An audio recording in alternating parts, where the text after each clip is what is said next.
అధికారంలో లేనటువంటి ఒక బీఆర్ఎస్ పార్టీని బదనాం చేయటం మాత్రమే లక్ష్యంగా పెట్టుకొని పనిచేస్తూ కాంగ్రెస్కు కొమ్ము కాసేటువంటి రీతిలో పనిచేస్తూ ఉన్నారు. మీరు మీడియా మిత్రులు గుండెల మీద చేయబెట్టుకొని చెప్పండి, ఎక్కడన్నా ఒక్కనాడన్నా ఈ 2 సంవత్సరాలు జరిగినటువంటి ఒక క్రొనాలజీ ఆఫ్ ప్రెస్ మీట్స్ అన్నీ చూడండి, బీజేపీ ఆఫీస్లో జరిగినాయి.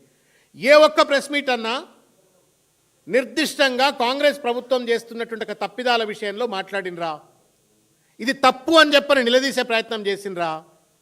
అది న్యాయపరమైన పోరాటాలైనా క్షేత్రస్థాయి పోరాటాలైనా ఆఖరికి మీడియా ద్వారా ప్రజలను చైతన్యపరిచేటువంటి ఒక ప్రయత్నం కూడా చేయకుండా బీజేపీ కండువా కప్పుకున్నటువంటి ఒక కాంగ్రెస్ కార్యకర్తలుగా ఇవాళ పార్టీ ఆఫీస్లో కూర్చొని వ్యవహరిస్తున్నట్టు ఒక తీరు బాధ కలుగుతూ ఉంది. డెమోక్రసీ ఆఫ్టర్ ఆల్, మీరు కేంద్రంలో అధికారంలో ఉండొచ్చు, బట్ రాష్ట్రంలో మీరు opposition. You are expected to play the opposition role. ఏ అంశంలోనైనా, అది గ్రూప్ 1 విషయంలోనైనా, జీవో 46 విషయంలోనైనా, లేకపోతే ఇచ్చిన వాగ్దానాలు అమలు చేయకపోవటం విషయంలోనైనా, అనేక అంశాలలో ఇవాళ కాంగ్రెస్ పార్టీ వైఫల్యానికి గురి చేస్తూ ఉంటే, రేవంత్ రెడ్డి గారి యొక్క విచ్చలవిడి అవినీతికి పాల్పడుతూ ఉంటే, దానికి బడేబాయ్ చోటేబాయ్ అన్నట్టుగా, మోడీ ఏమో బడేబాయ్ అవుతాడు, రేవంత్ చోటేబాయ్ అన్నట్టుగా, ఎప్పుడో రేవంత్ రెడ్డి మాకు ఆదిత్య, ఆయన పేరేంది, అస్సాం హేమంత్ బిశ్వా శర్మ గాడా అన్నటువంటి ఒక అపోహతోటో భ్రాంతితోటో ఇవాళ ఇష్టం వచ్చినట్లుగా ఇవాళ బీఆర్ఎస్ను బదనాం చేస్తూ ఇవాళ రాళ్లు కొట్టేటువంటి ఒక ప్రయత్నం చేస్తూ ఉన్నారు. దీన్ని మేము తీవ్రంగా ఖండిస్తూ ఉన్నాం. ఏం పని అండి వెదిరి శ్రీరామరెడ్డి గారికి కమాండ్ కంట్రోల్ సెంటర్లా? రేవంత్ రెడ్డి కూర్చుంటాడు అక్కడ, ఆయన కూర్చోగా ఈయన పోయి అక్కడ కూర్చుంటాడు. జలసౌదల ఉత్తమ్ కుమార్ రెడ్డి కూర్చుంటాడు, వెదిరి శ్రీరామరెడ్డి గారు కూర్చుంటారు. అంటే వెదిరి శ్రీరామరెడ్డి గారు ఏమైనా ఇరిగేషన్ సలహాదారుడా తెలంగాణ రాష్ట్రానికి?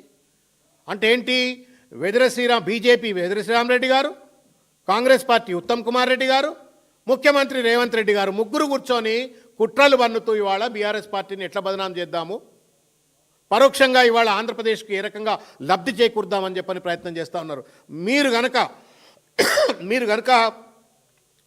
వెదిరి శ్రీరామరెడ్డి గారు ఇచ్చినటువంటి ఒక ప్రజెంటేషన్ కాపీ, తర్వాత ఉత్తమ్ కుమార్ రెడ్డి గారు అసెంబ్లీలో చేసినట్టు ఒక ప్రజెంటేషన్ కాపీ, ఈ పవర్ పాయింట్ ప్రజెంటేషన్ కాపీలు కనుక చూసినట్టయితే రెండిటికి రెండు మక్కి అవి. అంటే ఉత్తమ్ కుమార్ రెడ్డి గారు మరి అంత ఓపికతో తయారు చేసి శ్రీరామరెడ్డి గారికి ఇచ్చినారా, లేకపోతే శ్రీరామరెడ్డి గారు తయారు చేసి ఉత్తమ్ కుమార్ రెడ్డి గారికి ఇచ్చినారా? వీళ్ళిద్దరు కలిసి చేసి ఇచ్చింది రేవంత్ రెడ్డి గారు చదివినరా? మొత్తానికి ఈ ముగ్గురు పెద్ద మనుషులు కూర్చొని ఇవాళ కేసీఆర్ గారి పైన, తెలంగాణ పైన, గత ప్రభుత్వం సాధించిన ఒక విజయాలపైన, రైతాంగానికి అండగా ఉన్నటువంటి ఒక కేసీఆర్ గారి పైన బట్టగాల్చి మీద వెలిసే ప్రయత్నం చేస్తూ ఉన్నారు. ఓ సామెత ఉంటుందన్న, మీ అందరికి బాగా తెలుసు, పాడిందే పాట పనికిరాని పాట అని చెప్పని. ఇక లేకపోతే ఇంకొక సామెత కూడా చెప్తా, తివిరి ఇసుక నుండి తైలంబు తీయవచ్చు కానీ మూర్ఖుడి మనసు రంజింపజేయలేమని చెప్పని. 512 టీఎంసీలు ఆంధ్రాకు, 299 టీఎంసీలు తెలంగాణకు అన్నటువంటి ఒక అంశాన్ని వెదిరి శ్రీరామరెడ్డి గారు మీకు తెలియదా? స్టేట్ రీఆర్గనైజేషన్ యాక్ట్ రాస్తున్నప్పుడు మీరు కూడా ఢిల్లీలో ఉన్నారు కదా. అది యూపీఏ ప్రభుత్వం చేసినప్పటికీ కూడా ఆ సందర్భాల్లో మీరు కూడా ఢిల్లీలో ఉన్నారు. ఎవరి పుణ్యమా అని చెప్పని 299 టీఎంసీ తెలంగాణకు అని చెప్పని తెలంగాణను నష్టపోయే విధంగా నిర్ణయం తీసుకున్నారు. ఎవరా నిర్ణయం తీసుకున్నది? ఆ రోజు ఉన్నటువంటి ఉమ్మడి ఆంధ్రప్రదేశ్ ఆంధ్ర ముఖ్యమంత్రి